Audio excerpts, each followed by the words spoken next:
Oh, howdy all, grab yourself a beer, it's time for some Path of Exile discussion. Today, I wanted to answer one of the most frequently asked questions that I see about Path of Exile, which is what activities exist at Endgame, how hard are all of them, what can I do next? And this is a massive question. I tried to make an earlier version of this video and it didn't really go down all that well because it was just too long and it wasn't thorough enough to make people happy anyway. So what I wanted to do is put out a flowchart. This flowchart outlines basically all of the endgame activities that came to mind to me, excluding crafting. Crafting would be its own entirely different video, and it's going to get a major shake-up in 3.14 anyway. So this is basically starting with Act 10 Kitava. You've just killed Act 10 Kitava. You're about to get access to the Atlas of Worlds, and it's just a simple flowchart that outlines all of the various types of content that came to mind when I was recording it. Broadly speaking, the lower down the flowchart that you get, the more difficult it is. And if you just want to download the flowchart, you can. I'll put a link into where it's located on my blog. So firstly, you have Act 10 Kitava, and then you'll meet a new NPC called Kirak. He will give you several fetch quests. You'll do these, they just involve minimal fighting, and then you will gain access to a map device and the Atlas of Worlds. Additionally, though, at the same time, you're probably wanting to do the Merciless Labyrinth, which is something that you can do at any point from late in Act 10 onwards. So many players do it during Act 10. Some players decide to just wait until they're powerful enough to absolutely stomp it. But the Merciless Labyrinth requires that you find a bunch of little trap gauntlets inside the leveling content, and that you've also done all the earlier versions of the Labyrinth. My suggestion, though, if you're a bit of a newer player, get the Merciless Labyrinth out of the way as early as you can. It's a hard fight when you're learning it, but the power boost to your character will be incredible. Even if you fail it a couple of times, it's worth it. So there's a Labyrinth section here that is pretty much disconnected from everything else. There's a Merciless Labyrinth, then you'll need to find various Eternal Labyrinth trials. Not going to go into that here, but basically that involves just a lot of mapping. Then you'll do the Eternal Labyrinth, which is a much harder fight than the Merciless one. And then there are some Harvest-empowered labyrinths, which are genuinely difficult. They are genuinely solidly into endgame content. Now, there's a bit of a fork in this flowchart, and I apologize in advance, I'm not an artist, so this flowchart looks pretty bad, but hopefully it's got useful information in it. So there's a bit of a fork here where one path leads to the various masters. I'll quickly touch on these. So the masters are NPCs that you'll get access to. You will have encountered all of them at least once during the mapping content, with the exception of Zana, who you'll meet the first time you complete a tier 3 map. However, you'll be able to force them onto maps, which means that you'll be able to meet them much more often. During leveling content, you'll only encounter each master in 2% of zones, so it's random. But then once you're in mapping, you'll be able to deterministically force them onto maps once per day each, and potentially more than that. So, you'll have access to the Delve system. There's a whole guide that I've done, a separate video that I will link in the description of this video below, to delving. Delving can be done casually, which just means that you're not really trying to min-max any aspect of it. And while you're exploring, you might find 3 bosses of increasing difficulty: Ahutotli the Blind, Kurgle the Black-Blooded, and All the Crystal King. There is also the extremely difficult idea of ultra-deep delving. This is generally something that's really power gamer only, and that's why it's listed quite low down on this chart, because it's genuinely difficult content. Many players specialize entirely on ultra deep delving, but that would be its entire other video, and I don't want to do that in this guide. This is just a broad strokes overview. So there is the Master Jun, who will let you fight the Immortal Syndicate. You'll encounter in-map encounters for betrayal. Do enough of those and you'll be entitled to visit a safe house and raid it. And do enough of those and you'll have the option, although I recommend against doing this, of fighting the Syndicate Mastermind. I'm going to put out a guide to the betrayal system in the future. I haven't done it yet. Another master is Elva. You can have incursions in maps, which is a low level of focus and just adds an extra bunch of monsters to kill, really.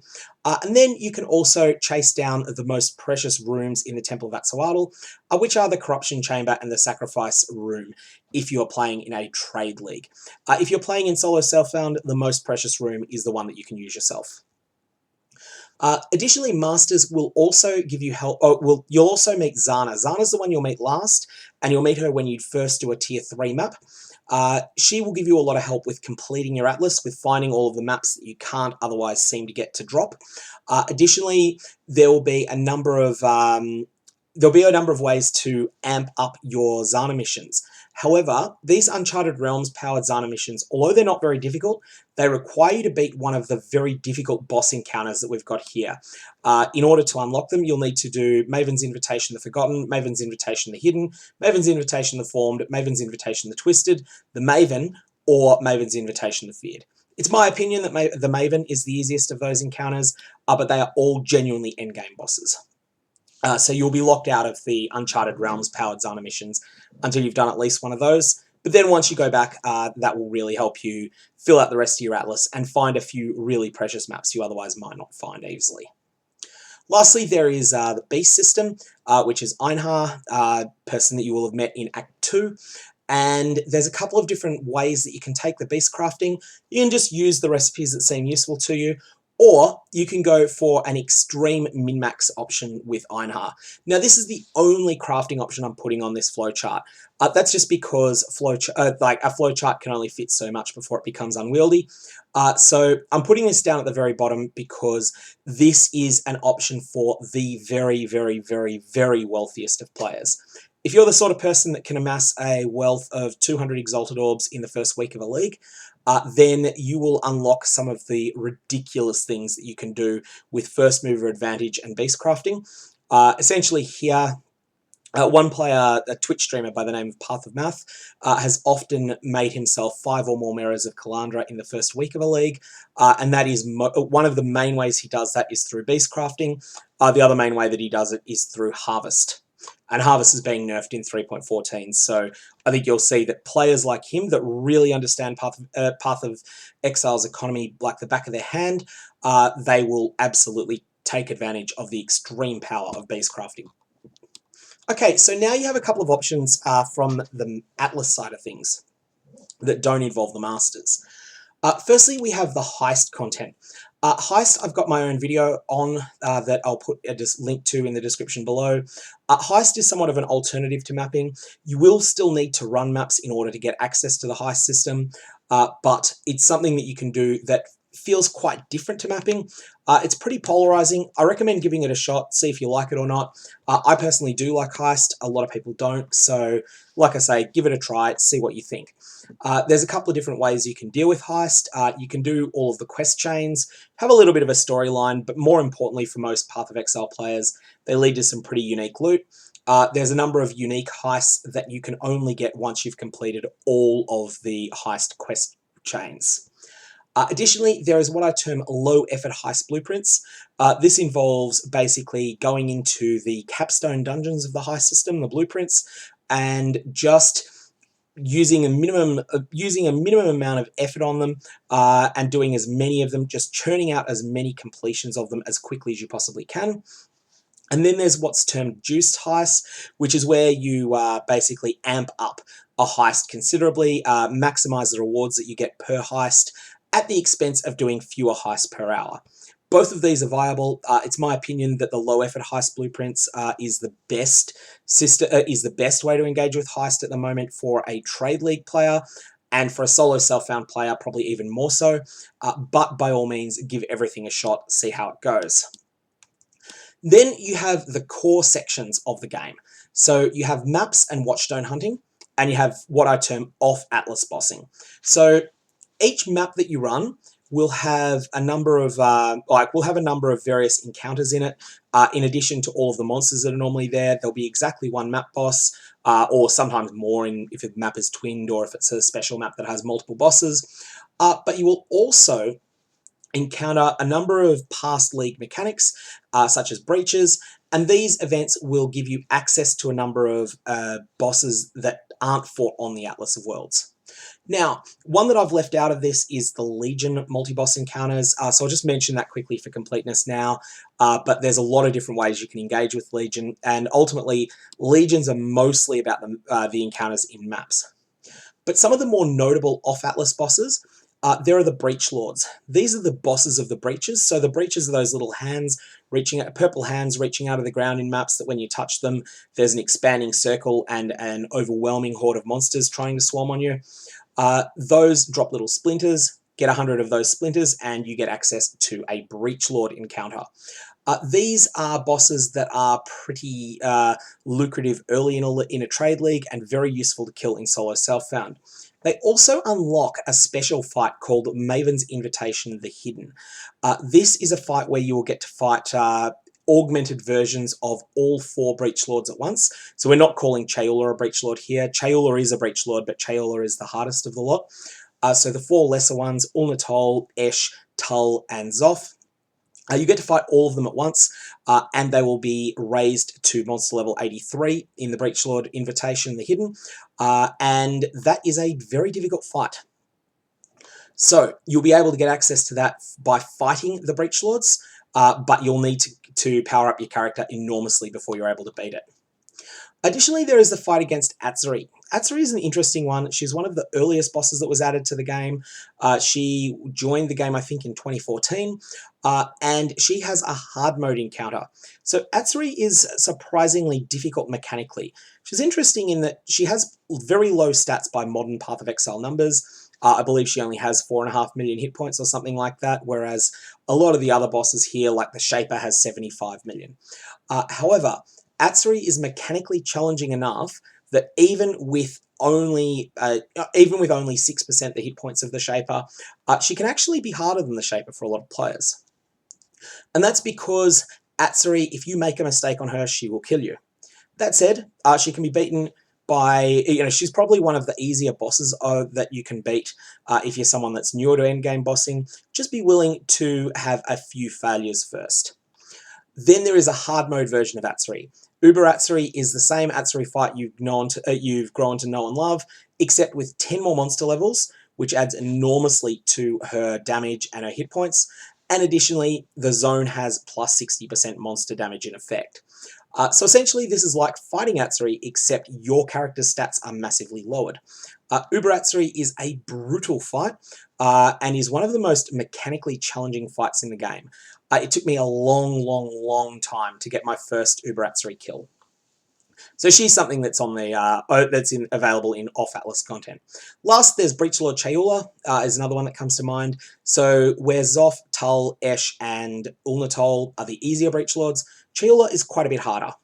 Additionally, these Breach Lords, I haven't mentioned it here, but they interact with the Betrayal safe houses in that if you set up a Betrayal safe house in a particular way, then you'll be able to augment one of these Breach Stones and make it harder and more rewarding. Defeating Breach Lord Chayula, Uber Atzuri, and several other bosses we haven't discussed yet, the Cortex and Uber Elder, or Shaper and Elder together, will give you access to the hardest boss fight in the game, Maven's Invitation the Feared. Okay, so the other things that you can do in terms of off-Atlas bossing are the synthesis bosses. These are something that I mentioned here, like these are quite hard to place because they're not a prerequisite, they don't have many prerequisites. Really, you'll start getting the access to these once you get into higher tier maps, about tier 11. However, they are very rare drops. When you fight all 4 of the different synthesis bosses, you will receive the Maven's Invitation the Forgotten. This is fairly challenging, but not as brutally hard as Maven's Invitation the Feared, and it will give you a chance to get more loot out of all of these Cortex bosses, as well as getting you more access to the fight with the Maven. Interestingly, the Maven is easier than a lot of the bosses that actually drop splinters to access her fight. That's a strange design decision that GGG have made, but it's definitely the case, in my opinion, that all of the Maven's invitations are harder than the Maven herself. There is also the Cortex encounter. Now, unfortunately, this should not be, this little line here looks like it's a prerequisite, that Maven's Invitation the Forgotten is a prerequisite here. That's unfortunate. This is meant to be a, basically a connection to raise Awakening level, get more drops of special maps. The Cortex is another rare drop. It's another one of the synthesis maps, but it's the hard one. It's one of the hardest fights in the game, again, in my opinion. Many people think I overestimate the difficulty of this fight, just because the boss's stats are so high, and the fight is unforgiving, and also you can lose control of the arena because the boss drops basically bad things on the ground, and additionally, you will fight the Cortex without control over the mods that are present in the fight. One of the most devastating mods you can get is monsters have increased AoE, and that will cause the arena to fill up with deadly degen areas very quickly. So that's a Cortex fight. I don't have a guide to that, but there are guides around, and it is one of the prerequisites to Maven's Invitation the Feared. So the way these Maven's Invitations work is that they have a number of bosses as prerequisites, and you'll basically have to fight all the bosses at once in an arena, and that arena can have map mods as well. So that can be pretty brutal. Next up, we have so we've covered all of the off-Atlas bossing, and now we've got the Atlas-related bosses. So we're going to start with maps and watchstone hunting. You'll need to find all of the watchtowers. The Atlas of Worlds is divided into 8 regions, as you've probably seen if you've found this video, and each of those regions has a watchtower. You will find this by completing a tier 3 or higher map in that octant. Once you've done that, there's 2 goals you want to do. Firstly, you want to start the Maven chain by meeting the Envoy, which I believe occurs in the 3rd tier 5 or higher map that you complete in that region. I could be wrong on that, but it's about that timeline. You'll also want to start meeting the Conquerors of the Atlas. You'll find these by basically reading the Atlas information. So basically on your Atlas, mouse over the leftmost area of the screen. You'll see there's a bunch of little watchstone holders there. Mouse over those and it will tell you for each octant of the Atlas how many watchstones need to be socketed in that region in order to fight Conquerors there. I need to do an updated Atlas guide. I do have an existing one, but it's sort of out of date now, and that's something that will be coming soon. So that's something that you can do, and you want to acquire up to 4 classic watchstones in each octant, and also get some practice with the Sirus, the Awakener of Worlds fight, which is something that is a fairly difficult fight, and is something you'll get access to when you have acquired 20 of the classic watchstones. But while you're doing this, you also want to simultaneously be making progress on the Maven's quest item arenas. So this is where you'll fight 3 map bosses in a single arena fight, then 4, then 5, then 6, and then ultimately 10. Once you've done that, you will also be able to acquire craftable watchstones from the Maven's 10 boss arena fights. And you'll be acquiring these at the same time as you're acquiring the classic ones from the Conquerors of the Atlas. This will make more sense when I do a full Atlas guide on it, but basically you should see this as being a faster version of how you used to get watchstones before Conquerors of the Atlas. All of this time you will be raising your Atlas's awakening level. This will mean that you get more drops of special maps, and that will mean that additionally to getting access to the synthesis bosses, you will also get to meet the Elder Guardians and the Shaper Guardians. These are some bosses that used to be Path of Exile's top endgame back about 18 months ago, or 18 months before this video. So this was the 2017, 18, and 19 endgame from memory. The Shaper Guardians are the Guardian of the Chimera, Guardian of the Phoenix, Guardian of the Hydra, and the Guardian of the Minotaur. And when you fight all 4 of those, you will unlock the Shaper. The Elder Guardians are the Purifier, the Constrictor, the Enslaver, and the Eradicator, with the Eradicator being much harder than the others. And when you fight all 4 of those, you'll unlock the Elder Battle. But additionally, that's not all you unlock now. If you have the Maven witnessing you when you're doing these fights, the Elder Guardians will unlock the Maven's Invitation the Twisted, and the Shaper Guardians will unlock Maven's Invitation the Formed. Maven's Invitation the Formed is fiendishly difficult, whereas Maven's Invitation the Twisted is a little bit easier, and it's probably tied with Maven's Invitation the Forgotten as the easiest, maybe a little bit harder than that one. Those are some difficult fights. They'll give you lots of access to the Maven encounter. Additionally, you will get access to the Elder and the Shaper encounter. Do these enough times and you'll get access to the Uber Elder encounter, which is both of them at once. And then do all of these encounters, these sort of endgame encounters, once each. So that is the Elder, the Shaper, or the Uber Elder fight. So you need to get one Elder kill, one Shaper kill, and that can either be doing the Elder once, the Shaper once, or just doing Uber Elder once. You'll need to get one Cortex kill, one Uber Atzri kill, and one Breachlord Chayula kill, and that's how we get back to Maven's Invitation of the Feared. Anyways, that's a lot to talk about, and this is a very, very broad strokes overview, but hopefully that's been useful. The flowchart that you see here is available for download on my blog. Like I said, feel free to use it however you want. Create derivative works, distribute it however you want. Just don't claim authorship of it. And I will answer questions in the discussion down below as normal. Anyways, thanks for tuning in. Hope you have a good one.